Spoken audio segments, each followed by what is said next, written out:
So therefore, the first situation we are dealing with here is a question of external invasion, particularly the operation related to OLF, which is Oromo Liberation Front. And this is a very serious group invading our country and using this route in our country to commit various crimes, some of which is about drug trafficking. So because of its the border area, we are dealing here with issues of drug trafficking and human trafficking. And there is an ongoing operation in this county together with Isiolo County, which is Operation Ondoa Jangili. And that operation is dealing with particularly issues to do with human trafficking and issues of drugs. A lot of this is cannabis sativa, and you have seen also heroin is also involved. A number of these cases have led to arrest of many suspects, some of whom have been already convicted, and others, their cases are ongoing. And as a result of that operation, we have confiscated a number of firearms. More than 200 firearms have been confiscated from this area. More than 300 suspects have been arrested in the operation Ondoa Jangili, which has really helped to bring order and stop the proliferation of small arms here, question of ammunition that were being supplied through this route, and also the question of drugs that are being trafficked along this route. This is an ongoing operation. This is a successful operation so far, but we cannot say that it is over because it's an ongoing operation, as I said, because of the porous border. And that is the challenge we are dealing with between us and our Ethiopian counterpart. Also here we are dealing with questions of insecurity related also to banditry, stealing of livestock and fights among communities. And again, part of that operation is the reason some have already been presented as evidence in court and their suspects have been convicted, and therefore they will form part of firearms that will be destroyed next month by His Excellency the President. We believe that, that the multi-agency team working here, which involves special forces together with KDF and the police, regular police, all of them have done and are continuing to do a very, very good job.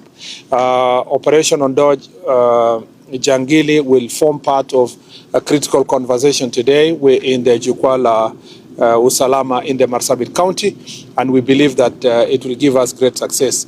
We also hasten to say that part of also security concerns here is related to mining, and particularly in Moyale area, mining of gold, which was again invaded by OLF and Al-Shabaab elements, and we are very happy to note that also because of Operation Ondoa Jangili, we've been able to pacify the area. The plan now is to restore permanent security in the mining areas, because this is a very important economic activity, and it is a very important resource for our country. We believe that through supporting our artisan miners who have properly been registered by county government, soon Ministry of Mining, and we have already had conversation, will come to the ground together with us in the security so that we can secure our artisan miners in this area to continue with their economic activities in Moyale area, and also those who are commercially mining, who will be licensed by the Ministry of Mining, will also be secured to carry out that activity in a manner that gives us revenue as a country and we can be able to get tax. What has been going on, that is why it necessitated Operation Ondoa Jangili, was that foreign elements, criminals, were taking over these mining areas, mining gold and selling them through networks that were not recognizable by the people of Kenya.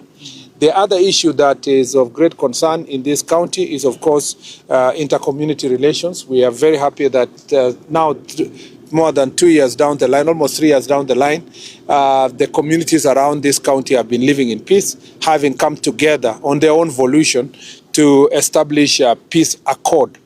We know that in the past there has been challenges in Marsabit County, especially in relation to resource competition and competition for political power.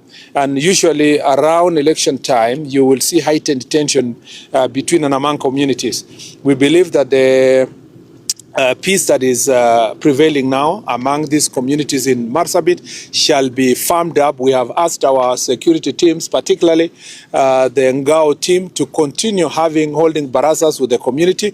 We have also asked our political leaders, regardless of their political affiliations, to emphasize the issue of peace. And we want to have continuous conversation with the elected leaders in this area and the aspiring ones, so that going forward to the next election, we do not see what we saw at the eve of the last elections that created tension in this area.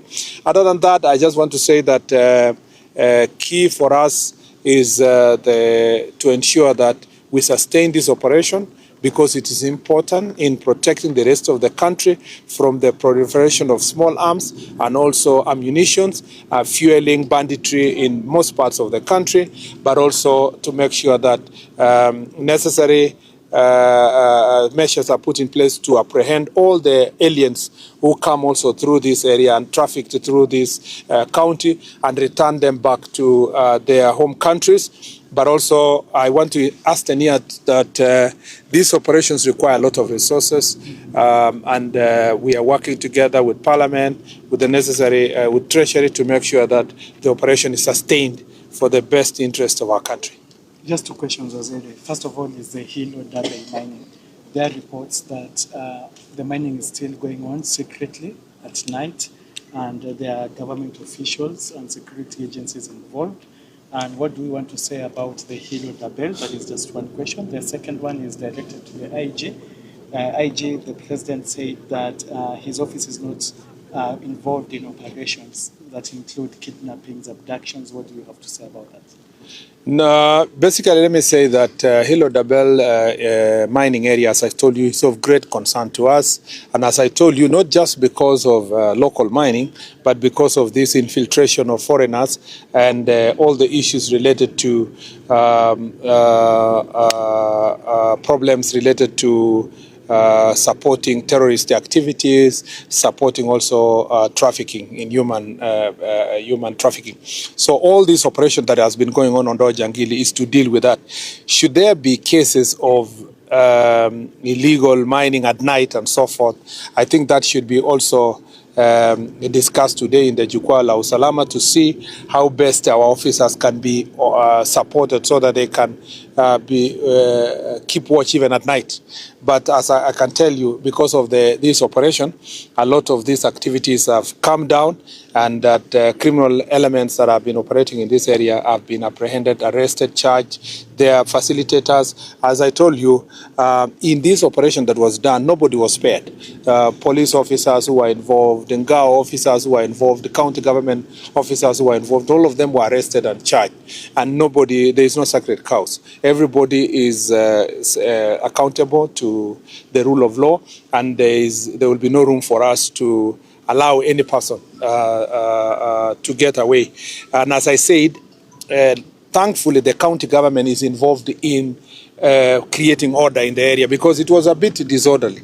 Everybody was mining everywhere without consideration of licensing, because also artisanal miners do not really understand the concept of resources being in their area and being told that they are owned by government. So you have to, a lot of civic education must be done, and organizing these people so that they can be protected, they can be given their designated areas, and then it avoids conflict. That is still ongoing between us and county government. And as I told you, we will be visiting the area with the Minister of Mining to see the progress of this organization, and then we can see, then we can provide proper, clear strategies in place, including access of infrastructure, establishment of police presence in the place, both the police station and police units, so that they can protect the miners when they properly, now in an orderly manner, carry out their economic activities. On the question of abductions, I just want to say that I think many people misunderstood the president, and I've seen that it's been taken out of context when he said that we have stopped abductions and that people have been returned to their homes. The fact that we are saying as government we have been able to stop abductions, the same way I have told you here, we have been able to stop illegal mining in Moyale.